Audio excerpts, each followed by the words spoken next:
In the vast darkness of the 41st millennium, humanity is beset on all sides by aliens, heretics, and demons. Standing as the last, often secret, line of defense is an organization cloaked in shadow and wielding absolute authority. They are the watchers in the dark, the hidden hand that guides the fate of trillions. They are the Imperial Inquisition. Welcome, lore masters, to our deep dive into the most feared and secretive body in the Imperium of Man. The Inquisition answers to no one but the Emperor himself. Where the Astra Militarum fights the wars you see, and the Space Marines crush the most monstrous foes, the Inquisition fights a different kind of war, a war for the very soul of humanity. Founded in the tumultuous aftermath of the Horus Heresy, the Inquisition was born from a desperate need. The greatest betrayal in human history proved that the enemy within could be far more devastating than any external threat.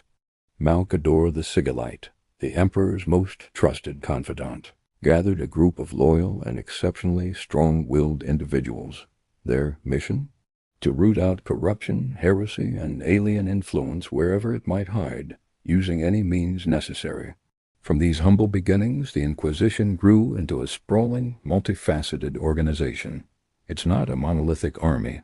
It's a clandestine network of autonomous agents known as Inquisitors.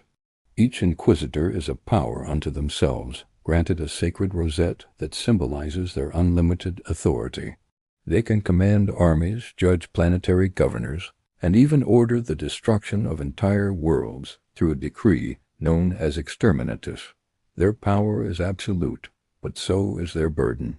To be an Inquisitor is to walk a lonely, dangerous path, constantly surrounded by temptation and horror. They witness things that would shatter the minds of ordinary citizens, forcing them to make impossible choices for the supposed greater good of the Imperium.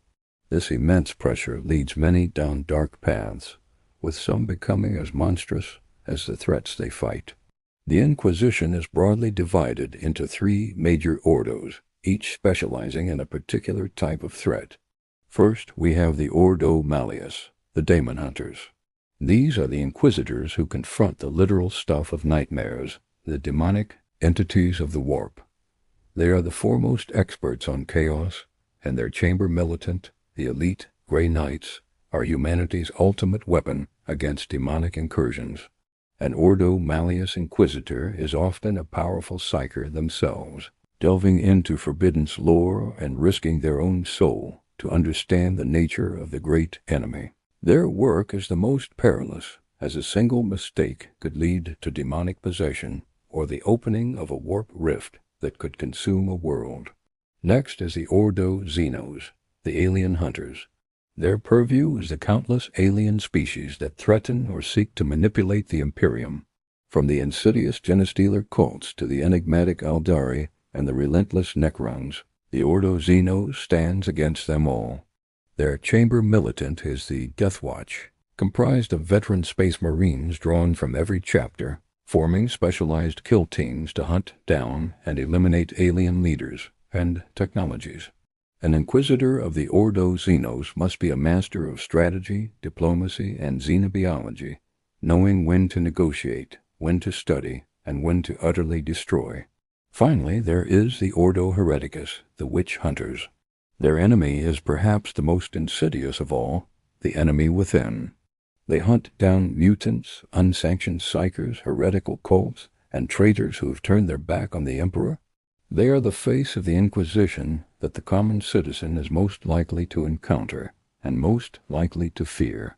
Their chamber militant is the Adeptus Sororitas, the Sisters of Battle.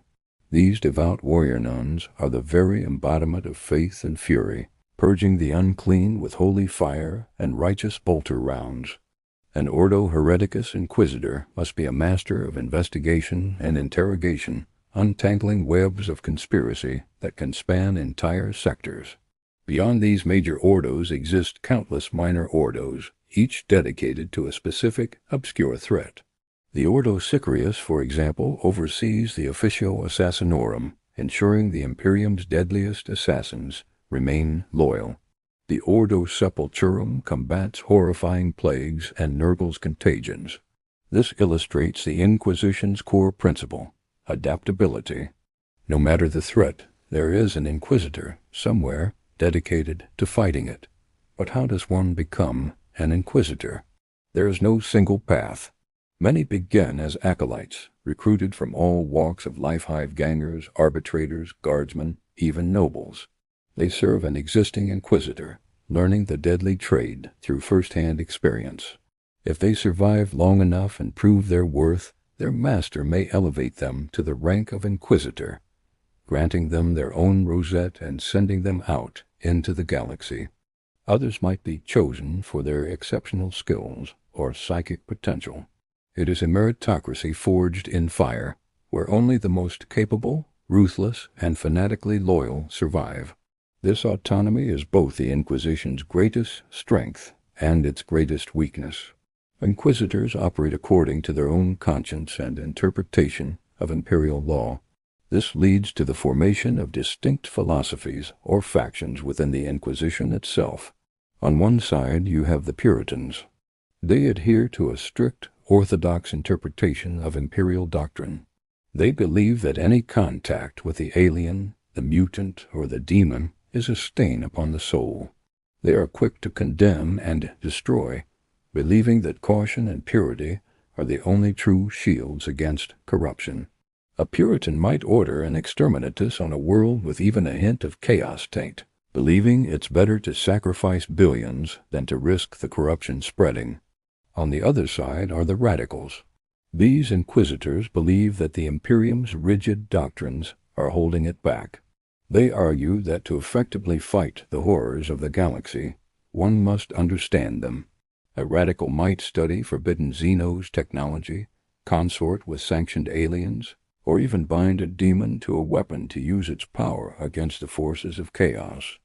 They walk a razor's edge, constantly risking their own damnation in the belief that the ends justify the means. The most famous example is Inquisitor Gregor Eisenhorn, whose story shows the slow, tempting slide from Puritan to radical. This ideological conflict often leads to Inquisitors hunting other Inquisitors. A Puritan may see a radical's methods as heresy, while the radical sees the Puritan's inflexibility as a weakness that will lead to the Imperium as doom. This shadow war within the Inquisition is as deadly as any they wage against external foes. The Inquisition represents the tragic paradox at the heart of the Imperium. To protect humanity, they must sacrifice their own. They wield unimaginable power, but live in constant fear. They are the ultimate authority, yet they operate in complete secrecy. They are the saviors of the Imperium, but their methods are often monstrous. They are the thin, shadowy line that separates mankind from utter annihilation, a necessary evil in a galaxy where there are no good choices left. Their symbol is the inquisitorial rosette, often a stylized eye. To see it is to know that your life, your world, your very soul are in the hands of someone who will do whatever it takes to ensure humanity sees another dawn. For the Emperor protects, but the Inquisition is always watching. Thank you for joining us on this journey into the shadows of the 41st millennium. If you enjoyed this exploration of the lore, be sure to like this video, subscribe to the channel, and hit that notification bell so you don't miss our next deep dive. Let us know in the comments which faction or character you'd like to see us covered next. Until then, stay vigilant.